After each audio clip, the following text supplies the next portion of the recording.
I want to talk about resistance and how we can identify and move through our resistances. Now, resistances are the things that are blocking us, the things that are preventing us from taking the next step or running the next experiment in pursuit of our goal or our definite chief aim. And resistances can come from a lot of different places. They can come from financial concerns, they can come from relationships that are draining our energy, they can come from past events, childhood traumas, and identifying them and moving through them for as long as we are on a path of growth and seeking our goals is always going to be a process. And just like peeling back layers on an onion, just as soon as you move through one difficult resistance, there's another one right there waiting for you. So resistances often show up as emotions. They can show up as fear, as anxiety, as stress, as denial. They can also show up physiologically. They can be like a shortness of breath, a tightness in the chest, racing heart, overwhelming swell of emotion. And it's often difficult to identify, especially in the beginning of these processes, where it is that this is coming from. Some good tools for identifying resistances and for eventually moving through them can be journaling. It can be discussing with a colleague, a mentor, a coach, a therapist, the things that we're feeling, the things that we're experiencing.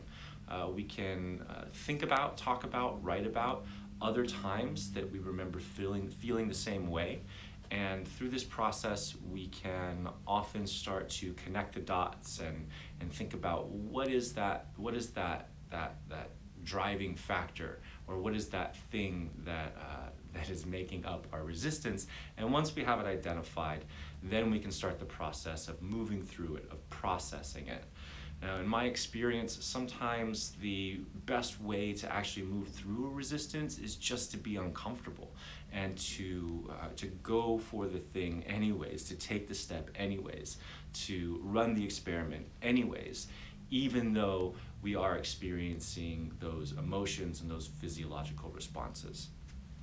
I also want to talk about one of the main resistances that I think almost everyone in our society can relate to and share, and that is the fear of being judged, fear of being judged poorly, fear of failing in our offering to the world, and fear of being met with dislike.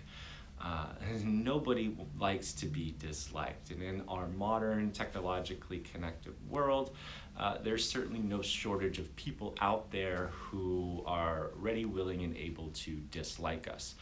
And one thing that I think is universally true about anyone who does put out a product or a project is eventually someone is going to make it their point to tell you how much they dislike it.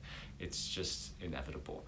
We can go on the internet, to Twitter, to Instagram, to Facebook, and any person of any notoriety is gonna have some haters in the comments. It doesn't matter who they are. So this is a really difficult thing to understand, because as we want to put out the gifts that we want to put out to the world, it is inevitable that we're going to get those dislikers hanging on. And as usual, I want to recommend a book to everyone to kind of help with this process, and that is The Courage to Be Disliked. It's a very interesting book, very interesting format. The book is written in the style of an ongoing conversation between a young hubristic student and an old wise philosopher. And a lot of it is about Adlerian psychology and the identification of interpersonal problems and having, just as the book title says, the courage to be disliked. And in this book, we learn that all truly free people are disliked. We can't put ourselves out there. We can't be our true, authentic selves again, without attracting some dislike. And so I hope you pick up the book, read it, and I hope to connect with many of you very soon and have conversations about your resistances and how you're moving through them. Talk soon.